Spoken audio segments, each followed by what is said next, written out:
বাংলাদেশের প্রাক্তন মন্ত্রীর বাড়িতে হামলা, হাসিনা সরকারের শিক্ষামন্ত্রীর বাড়িতে আগুন, সেই ছবি দেখাচ্ছি আপনাদের। চট্টগ্রামে টার্গেট মইবুল হাসান চৌধুরীর বাড়িতে আগুন লাগিয়ে দেয় উন্মত্ত জনতা। প্রাক্তন শিক্ষামন্ত্রী মইবুল হাসান চৌধুরী, তার বাড়িতে আগুন লাগিয়ে দেওয়া হয়। আমি এখানে ভিতরে ছিলাম যে ওদের সাথে। It was all pre-planned. Now the plan is in action.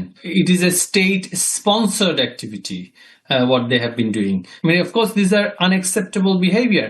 And this is when the government should have cracked down.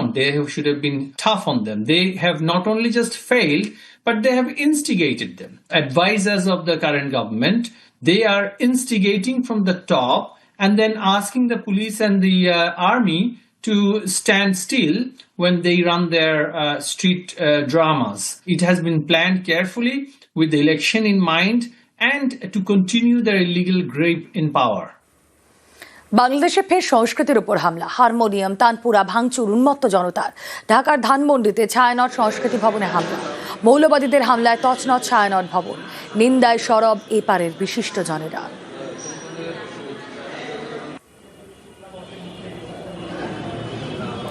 Harmonium, তানপুরা ভাঙচুর, বাংলাদেশের অহংকার, বাংলার অহংকার, বাঙালির অহংকার এই ছায়ানট ভবন। সেখানে সংস্কৃতির পীঠস্থান বলা হয় যাকে, সেখানেই ভাঙচুর, হামলা, বাদ্যযন্ত্র ভেঙে গুড়িয়ে দেওয়া হয়েছে, টুকরো টুকরো করে দেওয়া হয়েছে। মৌলবাদীদের হামলায় তছনছ ছায়ানট ভবন।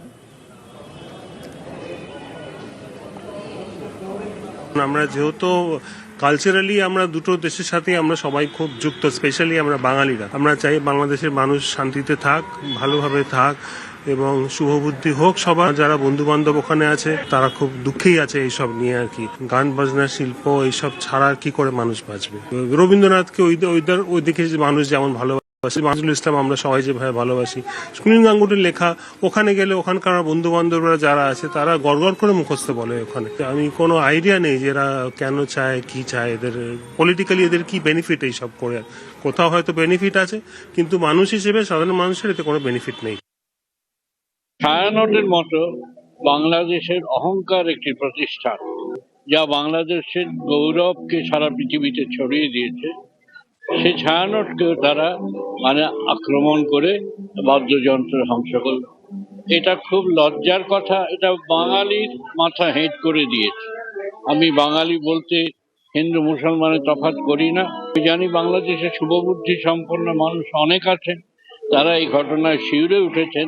একদল লোক, আমি বলবো তাদের শিক্ষা সম্পূর্ণ নয়, তাদের ধর্মের শিক্ষাও সম্পূর্ণ নয়, তারা একটা ভুল ব্যাখ্যা করে তারা এই শিল্পের প্রতি বিদ্বেষ দেখাচ্ছে। আমি বলবো এটা মানুষের পক্ষে গৌরবজনক নয়। আসলে ধর্মীয় ফ্যাসিবাদ কখনো সেটা আমাদের দেশেও, ও দেশে, আমেরিকায় যেখানে আপনি দেখবেন সেখানে তারা কোনোদিন যুক্তিসিদ্ধ কোনো ভাবনাকে বাঁচতে দেয় না। 61 সালে তৈরি করা তো এই বাড়িটি, এবং রবীন্দ্রনাথের ভাবনায় কোন রকম কোথাও কোন রকম ধর্মীয় ফ্যাসিবাদের জায়গা পাওয়া যায় না, যেমন পাওয়া যায় না বিবেকানন্দের ক্ষেত্রে। ফলত এরা সবসময় আক্রান্ত হয়।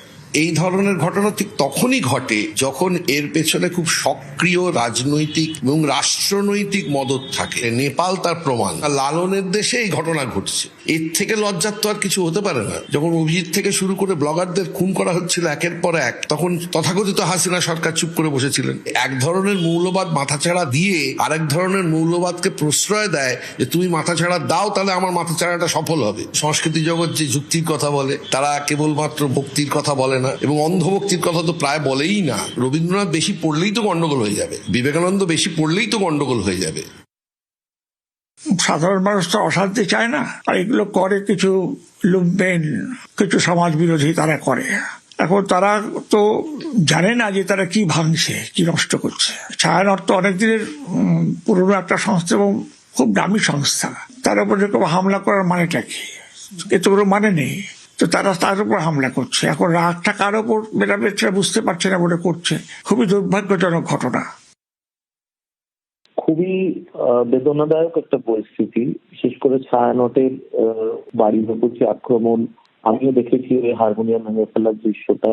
সত্যি সত্যি সেটা এসে খুব বুকে বাজছে।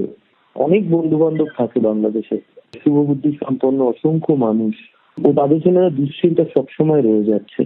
কলকাতার তো সেদিক থেকে দেখতে গেলে একটা খুব বড় যোগাযোগ আছে, অন্তত সংস্কৃতিগতভাবে তো বটেই। ফলে সেখানে যদি হারমোনিয়াম বা বাদ্যযন্ত্র ভাঙা হয় তো তার আওয়াজ কিন্তু আমার বাড়ি কলকাতায় এসে পৌঁছবে। রাতেও ঢাকার রাজপথে উত্তাপ, শাহবাগ স্কোয়ারে জমায়েত বিক্ষোভ, ছাত্রনেতা ওসমান হাদির খুনের প্রতিবাদ। বিক্ষোভে অবরুদ্ধ রাজধানী ঢাকা। শাহবাগ স্কোয়ারের ছবি আপনারা দেখছেন। দিনভর সেখানে আমরা দেখেছিলাম এভাবে বিক্ষোভ, ছাত্রনেতা ওসমান হাদির খুনের প্রতিবাদে বিক্ষোভ দিনভর, রাতেও একই ছবি।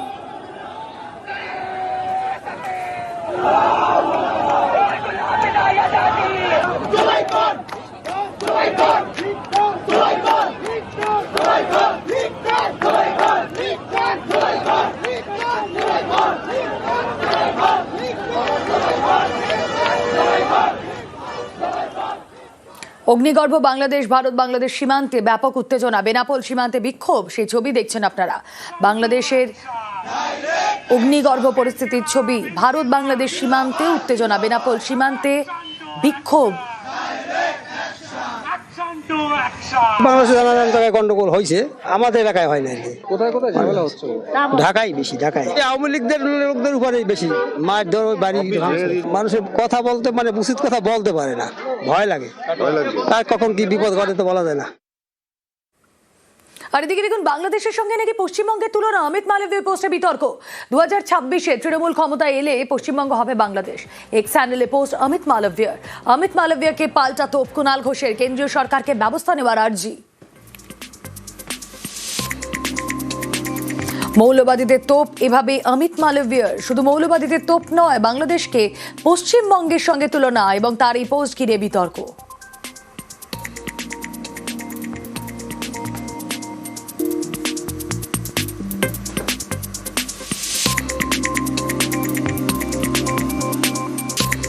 পশ্চিমবাংলার বিভিন্ন জেলায় অদ্ভুত রকম ভাবে ডেমোগ্রাফি চেঞ্জ হয়েছে। তোষণের রাজনীতি, একতরফা তোষণ। পশ্চিমবঙ্গের আপামর মানুষ তারা বিপদে পড়েছেন। এথনিক ক্লেন্সিং এর দ্বিতীয় বা তৃতীয় স্তরে বাংলাদেশ প্রবেশ করেছে। যে ইসলামিক র্যাডিকালাইজেশনকে বাংলাদেশ সরকার মনে নিয়েছিল 2011 থেকে 2025, প্রায় 15 বছর সময় ধরে তৃণমূল কংগ্রেসের প্রত্যক্ষ মদতে ইসলামিক র্যাডিকালাইজেশনের চাষ হয়েছে, বিভেদের রাজনীতি বেড়েছে।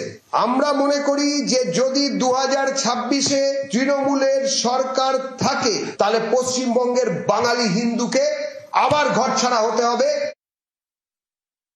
এই যে অমিত মালব্য বলে যে ব্যক্তিটি আছেন, তারা বাংলাদেশের আপত্তিকর কাজগুলো এবং সেখানকার কিছু ভিডিও সেইগুলো পোস্ট করছেন, তার সঙ্গে পশ্চিমবঙ্গকে তুলনামূলকভাবে জড়িয়ে দিয়ে এই কাজটা করছেন। শুধুমাত্র পশ্চিমবঙ্গকে অপমান করা নয়, এটা কিন্তু একটা প্ররোচনা দেওয়ার চেষ্টা। আসলে বিজেপি এই ভোটে সম্প্রীতি নষ্ট করে ধর্মীয় মেরুকরণ এবং অশান্তির মাধ্যমে ওরা কিছু মানুষকে বিভ্রান্ত করতে চায়, কিন্তু মমতা বন্দ্যোপাধ্যায় মাননীয় মুখ্যমন্ত্রীর বাংলায় আমরা এটা হতে দেব না। এই বিষয়ে যা করণীয় করার কেন্দ্রীয় সরকারের, নিরাপত্তার ইস্যুতে আমাদের নীতি কেন্দ্রীয় সরকারের পাশে থাকা।